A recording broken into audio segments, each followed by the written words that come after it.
Sir, magandang umaga po. Senator Capitol po, Idol.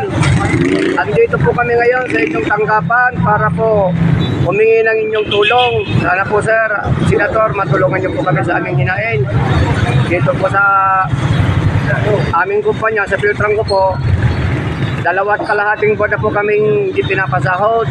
At yung 13 month po namin, 2 taon na rin pong hindi binibigay. Kami po ngayon, sir, ay kasalukuyang naninilbihan sa QC Bob, libreng sakay po ng Quezon City Hall po. At kami po ay talagang gutom na po. Wala na po kaming maibigay sa aming mga pamilya. May mga nag-aaral din po kami. Kaya po kami lumapit sa inyo, sir. Isama po na rin namin, sir, yung yung SS po namin, PhilHealth, Pag-ibig, na walang hulog po. Ditid po. Kinakaltas sa amin. Kinakaltas po sa amin, sir. Hindi po inihulog.